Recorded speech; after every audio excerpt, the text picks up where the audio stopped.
Muy buenas noches, compañeros.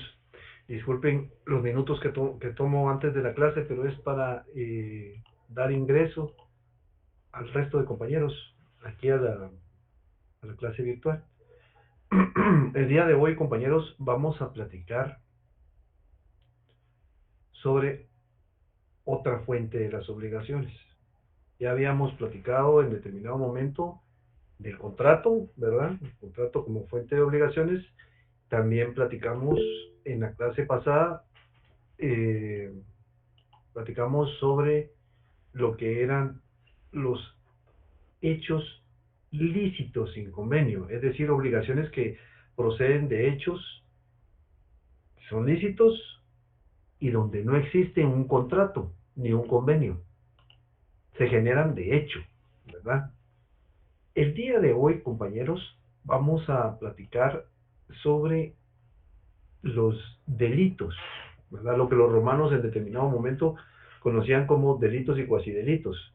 Los delitos también producen obligaciones, compañeros, generan obligaciones.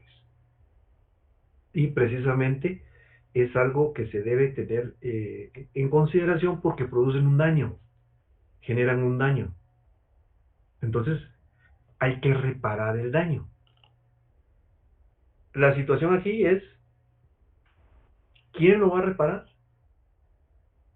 ¿Y cuánto tiene que pagar por ese tipo de reparación?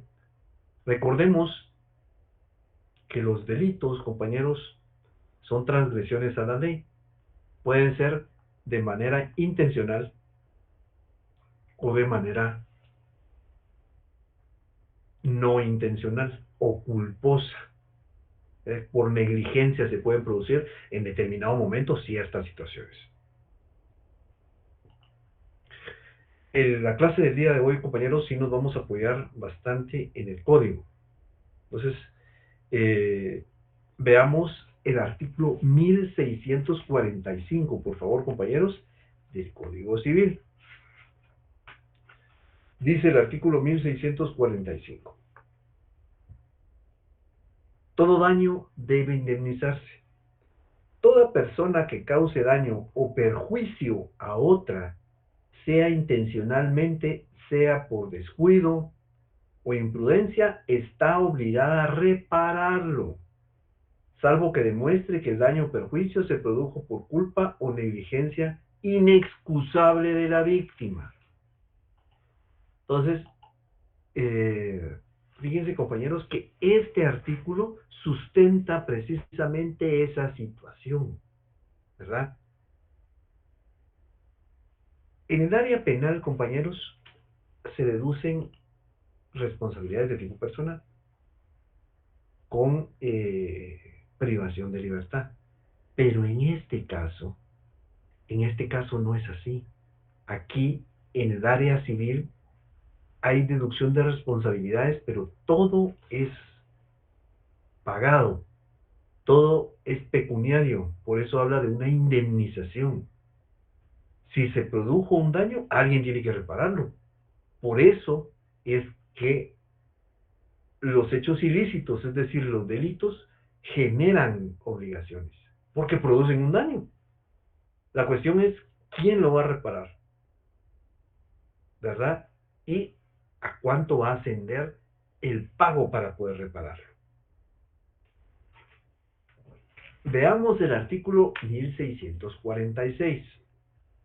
Dice el artículo 1646. El responsable de un delito doloso o culposo está obligado a reparar a la víctima los daños o perjuicios que le haya causado. Es decir, si en determinado momento produjo daños de manera intencional o porque fue imprudente o negligente, igual está produciendo un daño. Hay que pagarlo. No sé si ustedes han visto, claro que este caso hace referencia a menores, pero los que pagan son quienes están ejerciendo la patria potestad o se están encargando de los menores. No sé si han visto que en algunos almacenes se establece que toda, ¿cómo es que dice? Toda travesura tiene Su su, factura. su factura. Seguirá, muchas gracias, compañero. Fíjense que eso es porque todo daño que se produce hay que pagarlo. Entonces, esa misma situación se traslada aquí, claro que con otras circunstancias, ¿verdad? Porque está bien, mire, fíjese que no fue culpa mía, me pasé de alto, ¿verdad? Entonces fue por negligencia, es una cuestión de culpa y choqué su carro, entonces sí, pero los daños están ahí, hay que pagarlos. Fíjense que hace precisamente, de ese caso fue muy comentado, fue hace ya algún tiempo, de un muchacho que en la zona 10 me parece, eh, quería experimentar qué era lo que se sentía al chocar otro carro y chocó otro carro y lastimó a dos personas de la tercera edad que iban en su carro. Entonces, ahí hay una intención, hay un dolo, ¿verdad? Que igual produce daños, al igual que hubiera sido que la persona hubiera actuado negligentemente, ¿verdad? Hay daños, se producen daños y hay que repararlos. Entonces, ese es el principio básico del por qué los delitos producen obligaciones, compañeros. Aquí el artículo 1647 es un artículo bien interesante porque nos denota ahí la dualidad que puede existir. Ahorita les explico qué tipo de dualidad. Dice, la exención de responsabilidad penal no libera de la responsabilidad civil, a no ser que el juez así lo estimare atendiendo a las circunstancias especiales del caso. Fíjense, compañeros, que lo que sucede es que, como les decía, en un ilícito hay deducción de responsabilidad penal. ¿Qué quiere decir esto? En deducción de responsabilidad penal quiere decir que se le puede privar de libertad de conformidad con el delito que haya incurrido. Pero también, paralelamente a esto, existen responsabilidades civiles. O sea, se le puede deducir en determinado momento que pague por los daños que produjo este delito. Fíjense que, bueno, ustedes todavía están muy jóvenes, compañeros, pero hace ya bastantes años, todavía era yo estudiante, los años 90, y se, eh, fue un caso muy mediático. Se los pongo para ejemplificar esta situación. Eh, el caso ni siquiera es de aquí del país, ¿verdad? Tiene ciertas semejanzas en cuestiones legislativas, pero a pesar de que son sistemas completamente diferentes. El caso fue en Estados Unidos y era de un deportista muy famoso en ese momento que se le acusó de un homicidio, un asesinato, y se le dedujeron responsabilidades, lo llevaron a prisión y se inició un proceso judicial en contra del penal. Precisamente aquí un compañero puso el nombre del deportista. Fíjense que en ese momento yo, al igual que ustedes, estaba en las clases aquí de la facultad y se tomaba mucho el tema de penal, porque en ese momento aquí se estaba haciendo se estaba volviendo oral el proceso penal.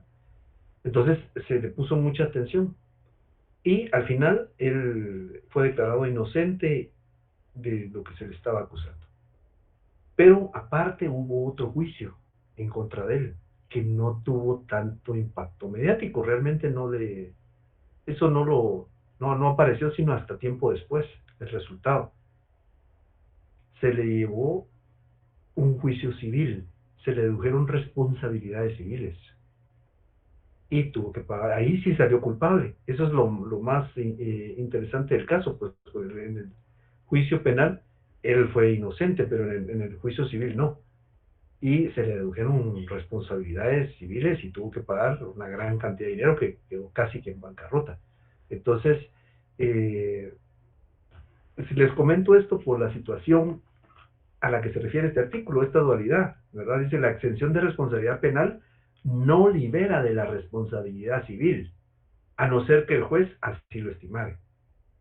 Todo esto que vamos a dar lectura, compañeros, y que vamos a explicar, esto tiene que ver con un órgano jurisdiccional.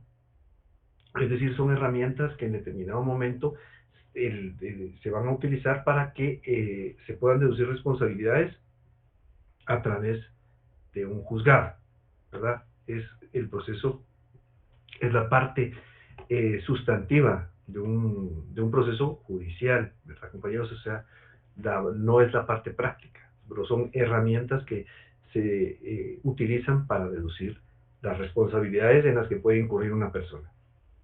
Accidentes de trabajo, compañeros. El artículo 1649 dice: en los accidentes de trabajo son responsables los patronos, aunque mediare culpa del trabajador, pero no responderá del accidente cuando el trabajador lo haya voluntariamente producido. Fíjense, compañeros, que vean lo interesante del caso.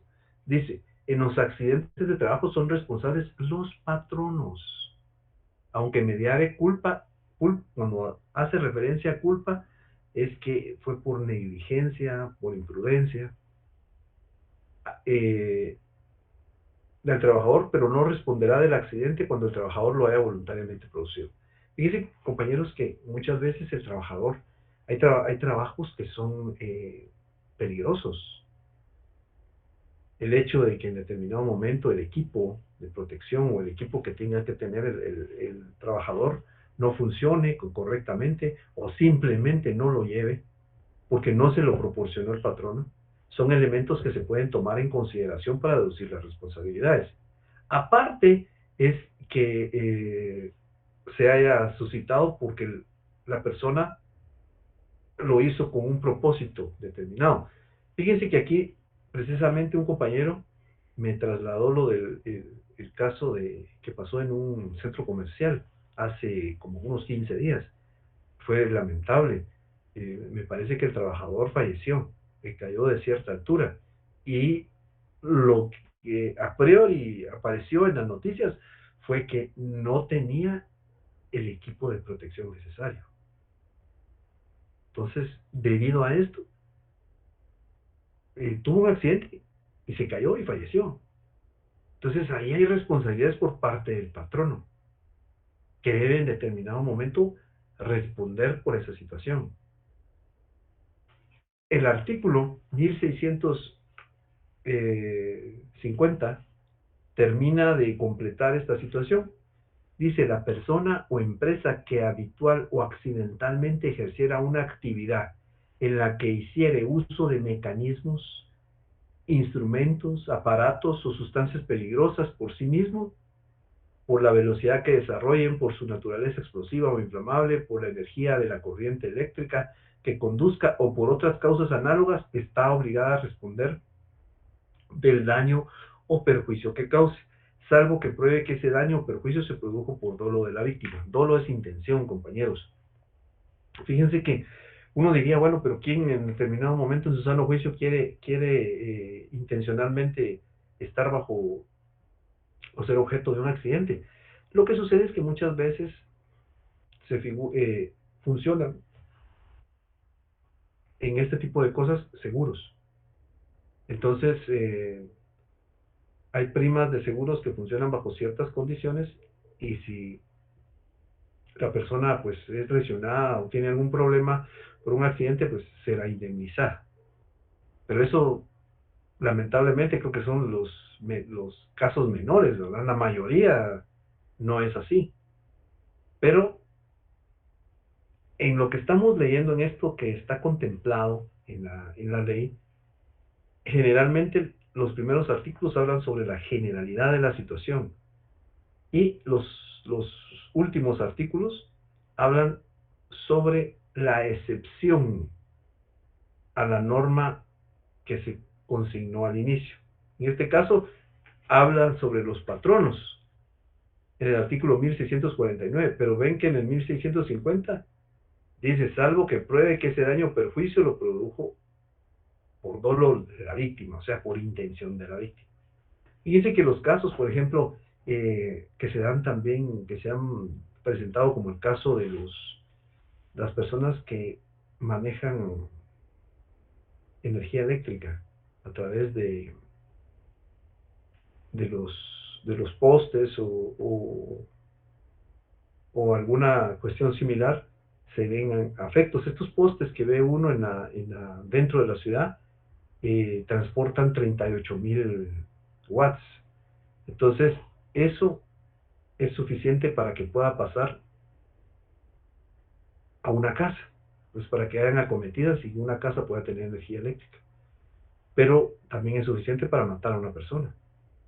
Entonces, muchas veces, si los trabajadores no están debidamente equipados, pueden incurrir en problemas, ¿verdad? Puede una descarga eléctrica eh, terminar con la vida de uno de las personas o dejarlo lesionado de por vida.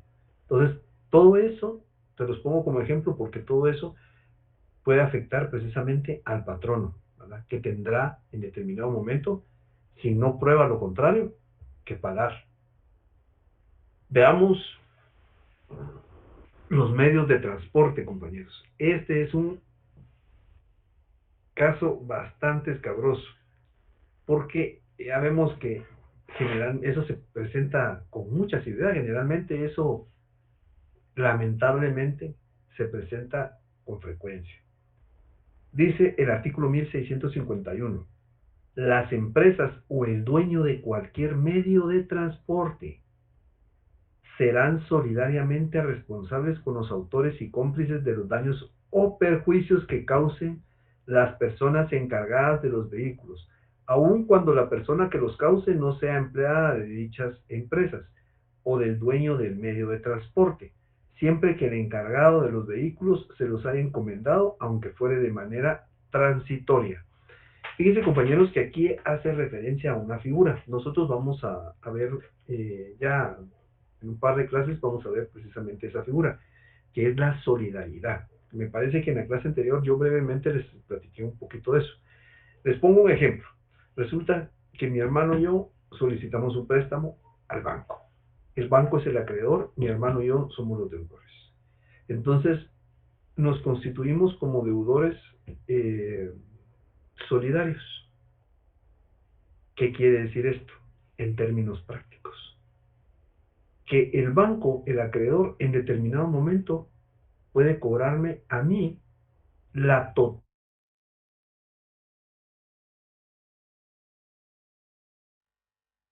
no, sino ahí yo después le voy a cobrar a él.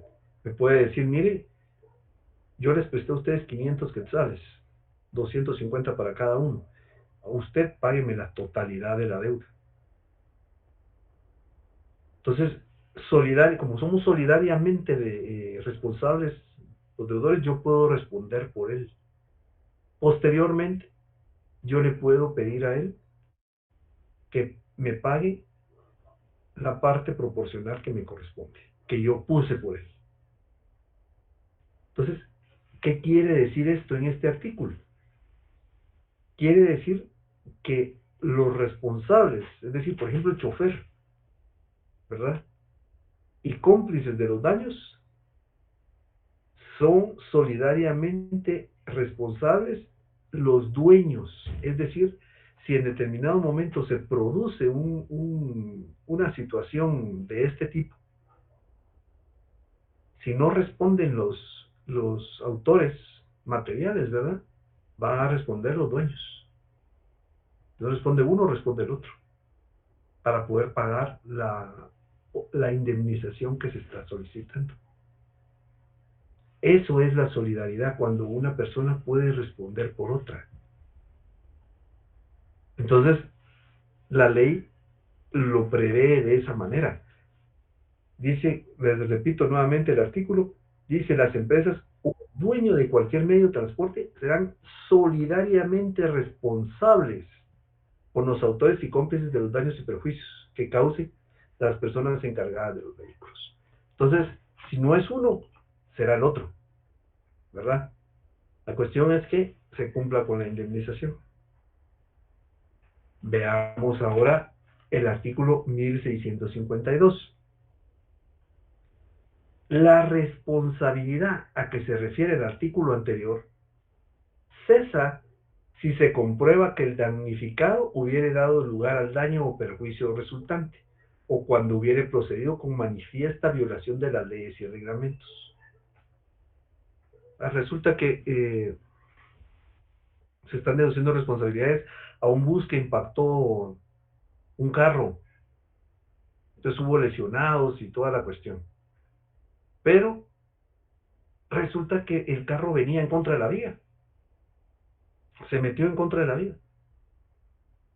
Entonces, esto es para ilustrarles que no siempre el medio de transporte puede tener la culpa, ¿verdad? Puede ser que haya otras circunstancias, tal y como lo establecen estos artículos del artículo 1652, haya circunstancias en las cuales no sea de esa manera y se logre comprobar, ¿verdad? Se puedan acreditar. Todo esto da las herramientas para que el juez en determinado momento deduzca las responsabilidades y diga, mire, fíjese que ustedes me están aportando determinadas pruebas, mire, aquí hay lo que las cámaras eh, están aportando o las declaraciones testimoniales de personas que estaban presentes en el lugar, ¿verdad?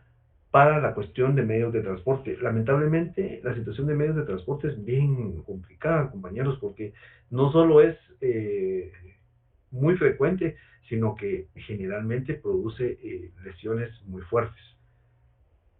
Veamos ahora abusos de derecho, compañeros. Artículo 1653. Dice, el exceso y mala fe en el ejercicio de un derecho o la abstención del mismo que cause daños o perjuicios a las personas o propiedades obliga al titular a indemnizarlos. Fíjense que aquí pudiéramos en determinado momento platicar de un funcionario que se excede, ¿verdad, compañeros? En el ejercicio de su labor. Pero vayámonos al punto un punto más cotidiano. Hablemos de personas en una misma cuadra, en un mismo barrio. Resulta que una persona, eh, con tal de que, bueno, tal vez adquiere un vehículo muy, muy bajito, que topa así medio deportivo, entonces modifica el ingreso a su casa, de tal manera que las aceras las afecta en la situación en la cual ni siquiera pueden después transitar personas por ahí, o elimina la acera.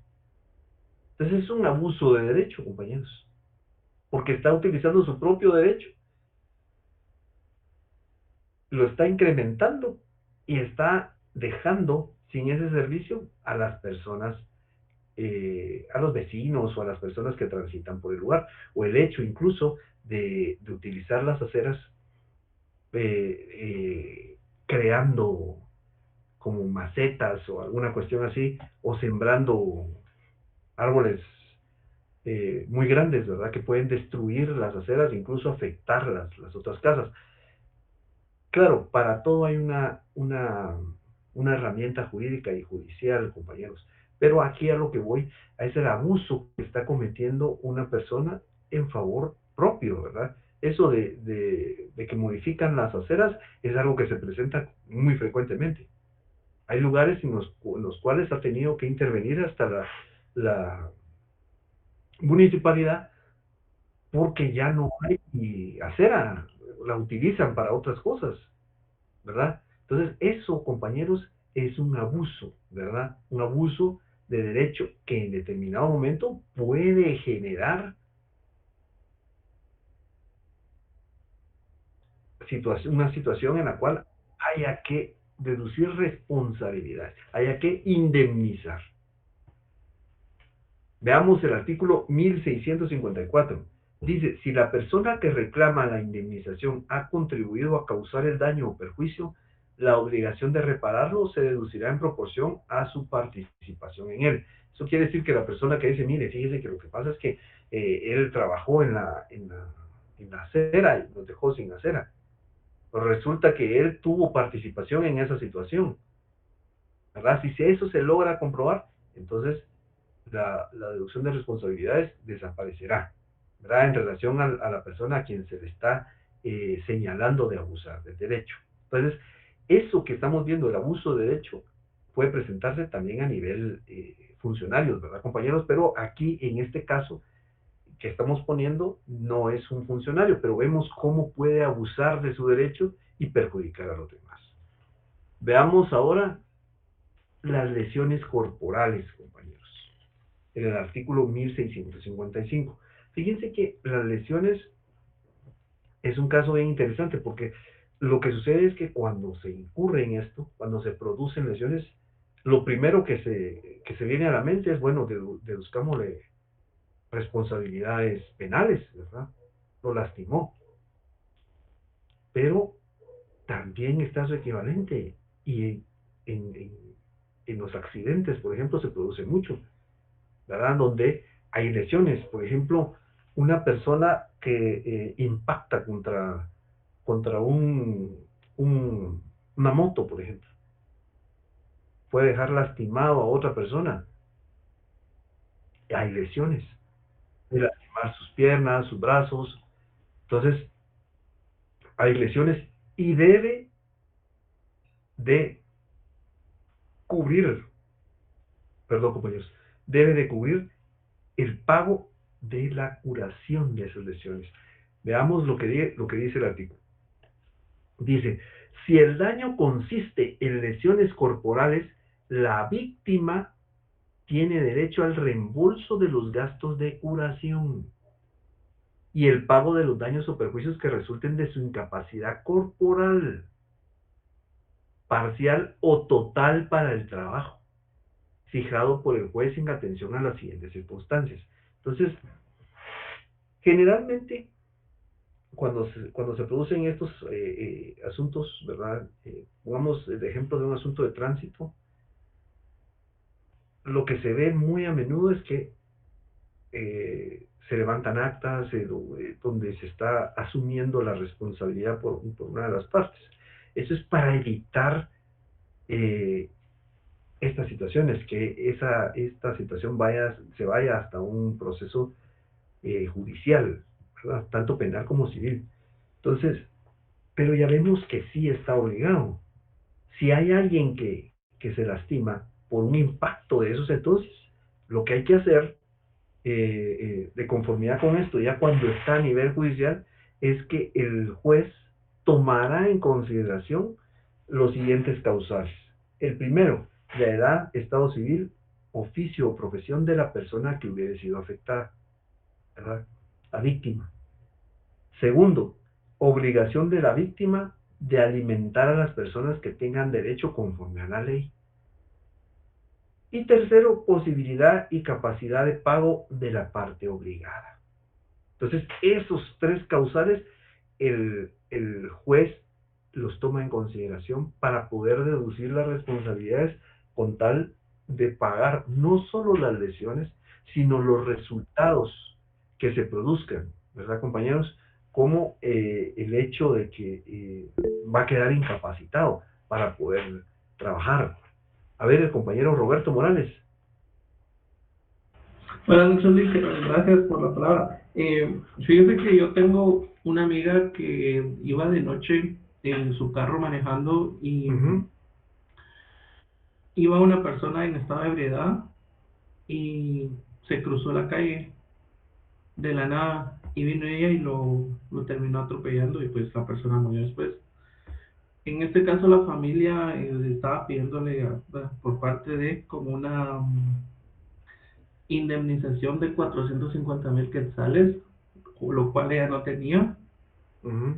Entonces la otra opción que le están dando que si no lo daba se iba preso. Entonces aquí cómo sería, si viéndolo desde el punto de vista de ella, tendría que dar o estaría en la obligación de alimentar a las personas que tengan la... Fíjese que lo que pasa es que la mayoría de casos llenan ciertos requisitos, ¿verdad?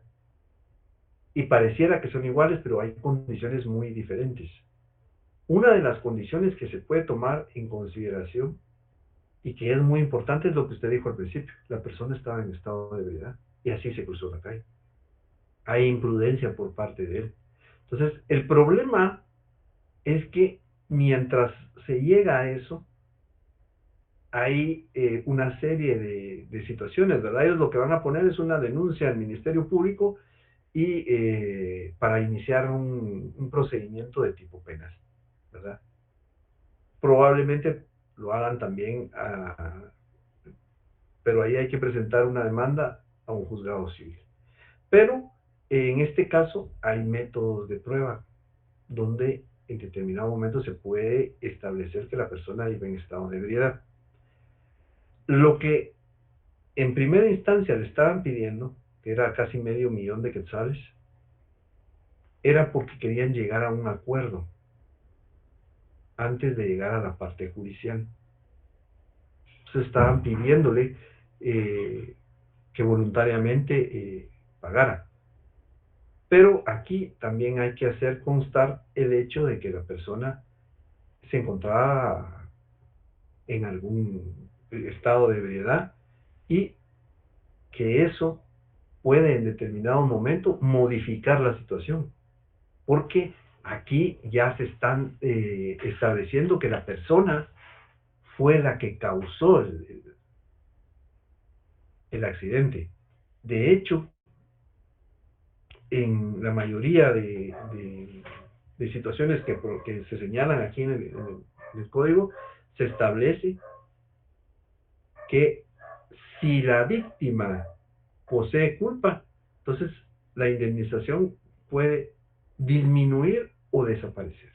Entonces, ellos tendrían que comprobar o acreditar que la persona estaba en estado de ebriedad y que causó el accidente, ocasionó el accidente, que ellos no venían ellos no lo incurrieron, que no iban a alta velocidad, que el carro se encontraba en buenas condiciones. Entonces, todo eso hay que aportarlo para evitar que la persona pueda deducirles algún tipo de responsabilidad. Ah, ok, gracias, licenciado. A la orden, compañero. Entonces, con base en lo, perdón, el compañero Celestino Duarte. Sí, licenciado, buenas noches. Con respecto a eso que dijo el compañero, Uh -huh, en lo que se comienza a hacer el trámite penal, uh -huh, en lo que se demuestra tanto la inocencia o la culpabilidad uh de -huh. la persona que iba manejando, pasa a ser consignada, ¿verdad? Sí, Entonces, por eso es de, que de, se hace la conciliación para que no pase a modo penal, para que la persona no quede consignada, porque sabemos que los trámites de ese tipo en Guatemala pues llegan hasta 2, 3 años, y son 2, 3 años que la persona no se ha declarado culpable, pero el lo que arresto sucede, domiciliario lo que sabíamos sucede que es se que una vez designaba, se le ¿verdad? da el arresto domiciliario, es porque ya llegaron a la rama penal. Pero estando ahí, habría que eh, establecer cuáles son las condiciones en las que se produjo. Porque puede ser que estando ahí ya la persona sea eximida, ¿verdad? Porque hay diferentes métodos probatorios. Eso se hace para evitar que se inicie ese procedimiento, o que se lleven los carros, o que se lleven a la persona. Entonces se levanta un acta, ¿verdad? Donde se establece que se aceptan estas condiciones. Pero lo que sucede es que en este caso la indemnización o lo que ellos están requiriendo es demasiado alto. Entonces habrá que solicitar o ya llevar el auxilio profesional y en ese momento ir directamente al juzgado y solicitar cualquier medida para poder en determinado momento salir. Pero aquí estamos en el área penal, ¿verdad? Estamos comentando el área penal. Aquí lo estamos viendo desde el área civil. Entonces, de conformidad con eso, el juez, derivado de eso, precisamente con base en estos tres numerales, va a establecer cuál va a ser la indemnización. Si se comprueba fehacientemente que la persona estaba bajo efectos de licor, entonces ya no habrá ningún problema. Ya se dirá, bueno, él fue el que causó. Pero le agradezco su intervención, compañero. A ver, el compañero Eric Giovanni Medrano. Sí, licenciado. Sí le iba a preguntar, pero prácticamente usted lo respondió, porque, o sea, que esto del área civil es aplicable en el momento de que, ahorita estaba viendo el compañero de que dice que la atropelló, pero en ese momento las autoridades lo que van a hacer es consignarlo, ponerlo a disposición y me imagino que el área civil lo hacen después, porque ahí prácticamente lo pondrían como homicidio culposo o lesiones culposas, antes o Probablemente. después, o antes o después se aplica lo que es el área civil. En ese Esa es momento puede plantearse, supóngase, se incurrió en el delito, ¿verdad? Entonces, existe la rama penal, que es la que entra a trabajar más pronto. Después, posteriormente, o hay daños, hay lesiones, hay que pagar. Entonces, habrá que deducir los daños.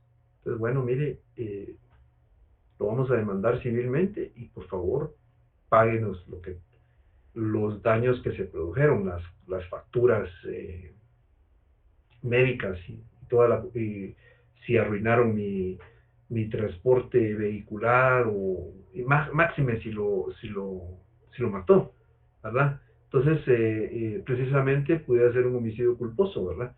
Porque no hay intención, no es un asesinato. Entonces, en este caso, posteriormente, por la forma como se dan las cosas aquí, posteriormente entra la deducción de responsabilidades civiles, por todo lo que se produjo, todo lo que trajo como consecuencia y lo que señala el Código Civil, lo que acabamos de leer. Se produce generalmente después, ¿verdad? Pero pueden ir en determinado momento, plantearlo de esa forma nada más. Por eso es que al momento de existir situaciones de tipo de tránsito, se procura llegar a un acuerdo. No solo para que no le deduzcan responsabilidades penales, sino para que ya no le sigan cobrando. Entonces ahí la persona renuncia a cualquier petición, ¿verdad? Eso es lo que se busca. Pero en este caso que puso el compañero, lo que pasa es que la indemnización es demasiado alta. Ahí tendría que establecerlo un juez, tendría que decir, mire, ¿qué fue lo que pasó? ¿Ah? Y conforme eso, ya establecer ahí la indemnización correspondiente. Pero así como se producen las cosas aquí, básicamente la deducción de responsabilidades civiles sería después. Ok, correcto. Muy bien, compañero, a la orden. A ver, Vinicio Guzmán, levantó la mano ahorita. Muchas gracias, licenciado. Muy buenas noches. Muy buenas noches, compañero. Supóngase que si la persona o el afectado firmó un desistimiento o finiquito, como le llaman, y se quedó internado en un centro hospitalario, ¿verdad? Y al mes, a los días, fallece esa persona, sí, la persona responsable le pasa algo, o sea, o el Ministerio Público le giran una orden de aprehensión o algo, Lick.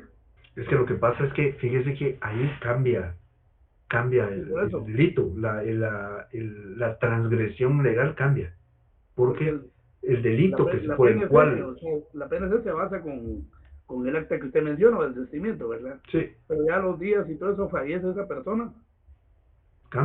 cambia. Supóngase, se lo llevaron y el procedimiento se inició a través de lesiones, ¿verdad? Estamos hablando de lesiones. La persona está viva, pero está lastimada. Ajá. Pero se muere, se convierte en un homicidio.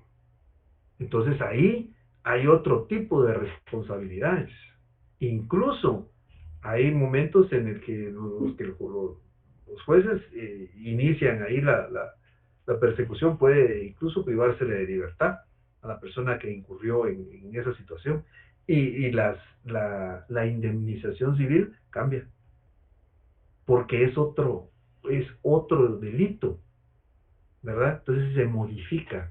Esa es una situación problemática, ¿verdad, compañeros? Porque lamentablemente también también ocurre que en determinados momentos son tan fuertes las lesiones que producen la muerte de la persona. Una vez se muere, ya la deducción de responsabilidades, tanto penales como civiles, se modifica, cambia. Entonces ya pasa en la penal, como usted menciona, ¿verdad, licenciado?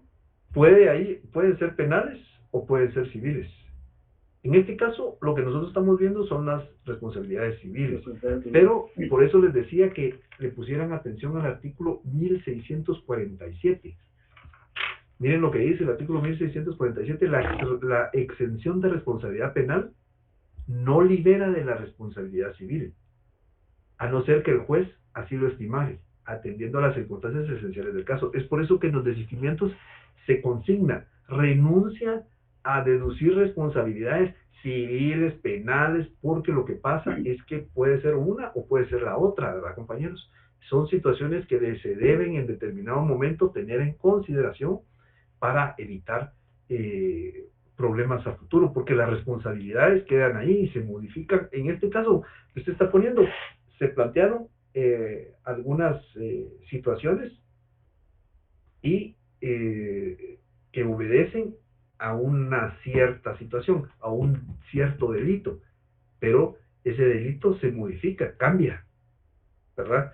Entonces ahí la deducción de responsabilidades civiles también puede cambiar, porque ya incurre en estos numerales que yo les señalaba. Mire, la obligación de la víctima de alimentar a las personas que tengan derecho conforme a la ley, y a todo eso lo tiene que señalar el juez. Entonces, no sé si respondo a su pregunta, compañero. Sí, gracias, licenciado, muy amable hoy. A la orden, compañero. A ver, el compañero Luis Vázquez. Una pregunta, ¿Sí? ¿indemnización por muerte sí aplicaría esos 450,000? Mire, la verdad, ahí sí no le sabría decir. Creería yo que probablemente, ¿verdad? Depende de a lo que él se dedicara, si tenía hijos. Hay que tomar en consideración todas esas cosas, ¿verdad?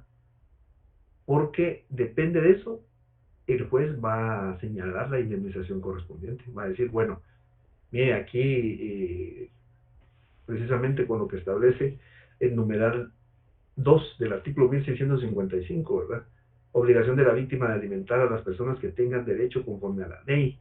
Entonces, ¿cuántos hijos tiene? Si los hijos son menores de edad, quiénes más integraban el núcleo familiar. Entonces, todo eso, el juez lo va a, a considerar para poder emitir la indemnización que él considere es necesaria. No sé si Okay. respondo a su pregunta, compañero. Estamos bien, gracias. A la orden, compañeros. Veamos ahora la difamación, compañeros. Este delito trae una situación más particular, porque miren, dice, en caso de difamación, calumnia o injuria, la reparación se determinará en proporción al daño moral y a los perjuicios que se derivaron. El daño moral, compañeros, el daño moral, ¿cómo lo va a medir? ¿Verdad? El juez en determinado momento se le pueden presentar una serie de elementos probatorios, pero tendrá que establecer si hay, qué es lo que le ha producido, qué es lo que le generó para que se pueda deducir el daño moral. Eso es un poquito más complicado. Dice el artículo 1657. Si varias personas son culpables del daño o perjuicio derivado de hecho ilícito, serán solidariamente responsables, salvo que pueda determinarse la parte de daño o perjuicio causado por cada una. El que haya pagado la totalidad de la indemnización podrá repetir contra cada uno de los otros por la parte que fije el juez, según el grado de participación de cada cual en el hecho, y si no fuere posible determinarlo por partes iguales. Fíjense que aquí se trae a colación una figura, ya la habíamos abordado brevemente y aquí nuevamente se menciona. Aquí dice que si son varios los culpables, serán solidariamente responsables. Es decir, si no responde uno, responderá el otro, ¿verdad? Para pagar la totalidad de la indemnización. Pero eh, hay un concepto del cual no habíamos platicado, que es el derecho de repetición. cabal aquí en la parte última, dice, el que haya pagado la totalidad de la indemnización podrá repetir contra cada uno de los otros por la parte que fije el juez. Fíjense, compañeros, para ilustrarles esto, les traigo a colación el ejemplo que les había planteado hace unos minutos, donde un banco le otorga un préstamo a mi hermano y a mí. Y somos deudores solidariamente responsables. ¿Qué vamos a hacer ahí? Nos da un préstamo de 500 a razón de 250 por cada uno. Y me dice, mire usted, Juan Francisco, pague los 500. Es decir, usted pague la totalidad. Entonces vengo yo y pago la totalidad porque soy solidario. Entonces pago la parte alícuota que me corresponde, la parte proporcional que me corresponde y la parte proporcional que le corresponde a mi hermano. Entonces de ahí yo tengo un derecho que se le denomina derecho de repetición. Es pedirle a mi hermano que me pague la parte proporcional que yo pagué por él. Entonces yo le estoy pidiendo a él que me pague lo que yo pagué por él.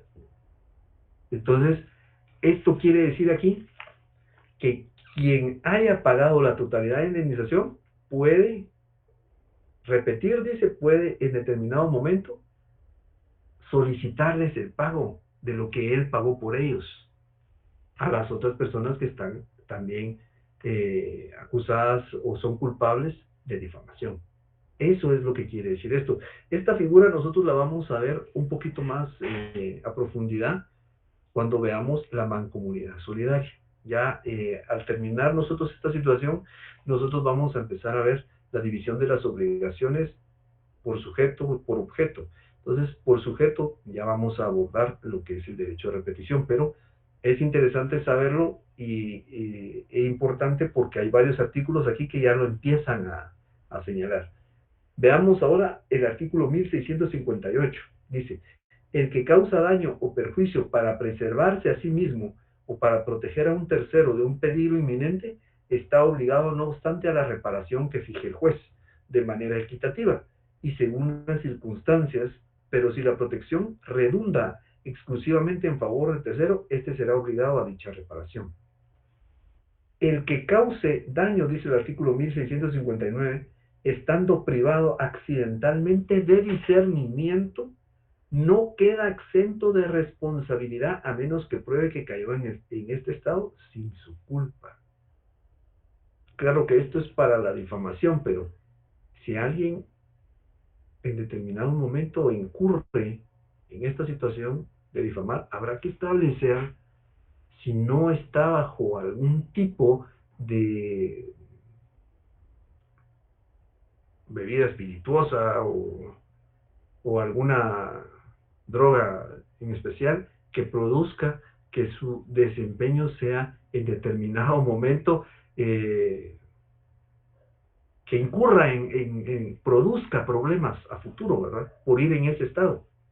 Porque aquí dice que si produce ese tipo de daños, de todas maneras se le va a deducir la responsabilidad correspondiente. Entonces, es algo que se debe tener en consideración. Todo esto son elementos que deben de aportarse al juez para que el juez pueda establecer cuál es la responsabilidad.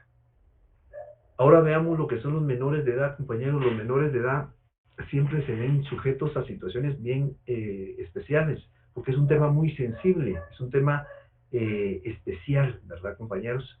Entonces, el tema de los menores en otras ramas del derecho también se señala bajo ciertas condiciones, bajo ciertas circunstancias. Y el área civil no es la excepción. Aquí en obligaciones se ve, por lo menos aquí en los delitos, se ve de una manera, y también en los contratos hay, cuando se ve cada contrato en particular, hay excepciones específicas o legislaciones especiales para el tratamiento de los menores de edad. Miren aquí en el caso del artículo 1660. Menores de edad. El menor de edad, pero mayor de 15 años, y el incapaz, cuando obra en momentos de lucidez, son responsables de los daños o perjuicios que ocasionen. En los demás casos son responsables los padres, tutores o guardadores. Solo con este artículo ya se puede tener una idea bastante clara. El artículo 1661 dice: los directores de establecimientos de enseñanza y los jefes de taller son responsables en su caso por los daños o perjuicios que causen los alumnos o aprendices menores de 15 años, mientras estén bajo su autoridad o vigilancia. Entonces esto también debe uno de considerarlo, ¿verdad? ¿Quién es el que va a responder en el caso de un establecimiento de enseñanza donde hay menores de edad? Y el artículo 1662 establece: la responsabilidad que se refiere en los dos artículos anteriores cesa si las personas comprendidas en ellas justifican que les fue imposible evitar el daño o perjuicio. Esta imposibilidad no resulta de la circunstancia de haber sucedido el hecho fuera de su presencia, si aparece que ellos no han ejercido la vigilancia sobre los menores o incapaces. El caso es que como los menores se ven sujetos a circunstancias muy especiales, la deducción de responsabilidades en el caso de ellos y también de los incapaces es también especial, ¿verdad, compañeros? Pero vemos que un menor mayor de 15 años, a partir de los 15 años, ya se le pueden deducir responsabilidades. Entonces, es de considerar estos artículos, ¿verdad? La ley civil, nuestra legislación civil, ya posteriormente a los 15 años, ya les da un tratamiento muy similar a un mayor de edad. Claro, bajo ciertas condiciones, pero ya les deducen las responsabilidades correspondientes. El día de hoy, compañeros, por la hora vamos a dejarlo hasta aquí. A partir de la responsabilidad de patronos en adelante lo veremos para la próxima clase. Hasta aquí va a entrar para el examen parcial. Yo les voy a trasladar el día de mañana, les va a llegar a su WhatsApp, al grupo de WhatsApp y se va a subir al grupo de Classroom el laboratorio, compañeros, que es un resumen en preguntas de todo lo que vimos, para que ustedes lo respondan y estén preparados para el examen que va a ser el día 27 de febrero, compañeros. Va a ser en horario de clase, es decir, va a ser a partir de las 7 de la noche. Entonces, compañeros, si tienen alguna duda, compañeros, alguna observación, alguna inquietud. A ver, la compañera Cecilia Escobar. Licenciada, disculpe, ¿será que al finalizar su clase me da 5 minutitos? Por favor. Sí, con mucho gusto, con mucho Gracias. gusto. A ver, el compañero Baltasar Martínez. Buenas noches, licenciado. Perdone, yo sí tengo la siguiente duda. Uh-huh. Solo la consulta de los exámenes, si, digamos, cada examen va a ser correspondiente al horario en que nos toca la clase, o todos los exámenes van a ser en una hora específica. No, compañero, fíjese que eso se podía hacer antes cuando los exámenes eran virtuales, que podían ser todos a una misma hora específica, pero ahora no, porque no hay espacio. Entonces serán en los salones que se designen para el caso, ¿verdad? Además, el horario de exámenes establece ahí que va a ser en horario de clase. Está bien, muchas gracias. A la orden, compañero. A ver, compañero Eric Giovanni Medrano. Sí, licenciado, solo es como una duda, con referente al examen, ¿va a ser ¿Sí? con la posibilidad de tener el código? Buena pregunta, compañero. No hay necesidad de utilizar el código todavía. Eso será a partir del segundo parcial. Aquí vamos a utilizar no vamos a utilizar el código. Realmente va a ser más doctrinario, más en relación a lo que hemos visto, ¿verdad? Que es realmente hasta ahorita que nosotros empezamos a utilizar ya de una manera un poco más uniforme el código, pero para el examen no vamos a utilizar el código.